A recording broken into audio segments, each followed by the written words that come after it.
The seated dollars that you mentioned, the allocations that were taken away from city council members, is that something that you think should be brought back?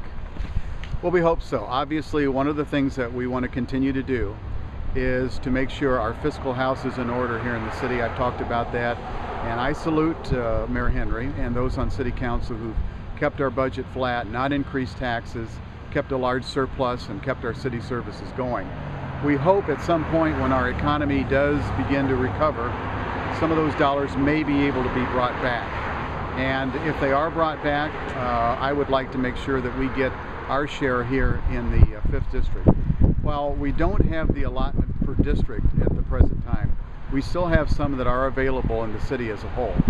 It's less than $1 million, so not a lot for the entire city, but I intend to be in research on that issue, and I hope to be able to get some of that money for this particular project perhaps in the years ahead. There's along this corridor, there's quite a few business like this area or the Casa or up around Creighton. There's quite a few that are empty. Are you hoping that a project like this would encourage businesses to open in those locations? Absolutely. This can be a ripple effect. When the city government gets involved with infrastructure improvement and we can encourage existing businesses to renovate their businesses, perhaps add employees, I think it creates more business activity. It can be a ripple effect. It can show the positive economic development nature of this area, and I think encourage others. The old Casa d'Angelo restaurant, the old Humpty Dumpty restaurant, there are a number of opportunities here for entrepreneurs, for business people to come forward and invest in this area. It takes a little bit of a jump start. It takes an initiative sometimes from city government.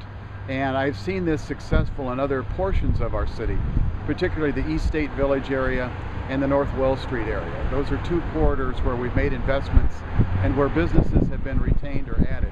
I want to see that happen here in the 5th District, and the Fairfield corridor is one of the most important corridors that I intend to start working on if I'm elected to council.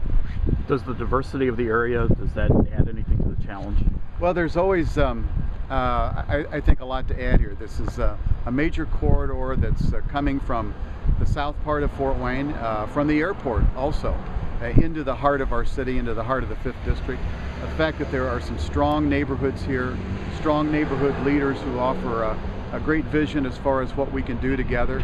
The diversity certainly of folks living together shows that we can do some things together, that we can work together with the private sector and actually retain businesses and create businesses. This is a great opportunity. It's a great city. It's a great portion of the city.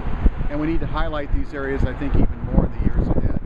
We need a councilman from the district who's going to fight for that, who's going to spend time on this issue, who's going to try to promote this particular project and work to get the public dollars for initial investment.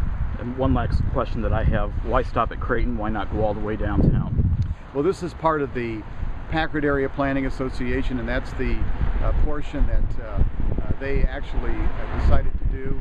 It could be that we could see other neighborhood associations coming forward. Obviously, as you get close to downtown, you see the development of Harrison Square has taken that area and brought that into really a new dimension. So there's obviously, you kickstart something with a strong program, with strong neighborhood leaders, and you can move forward into other sections of the city and other neighborhoods as well. But I think it needs a strong council member, a presence of a strong council member to keep moving things along, keep the cohesiveness, keep working with neighborhood leaders, encouraging plans like this, not just in the Fairfield area up to Creighton, but all over the community, and then find a way to get the funding, which is difficult, but we can do this piecemeal, we can go block by block, we can encourage private investment, I think, not only here, but around the city of Fort Wayne.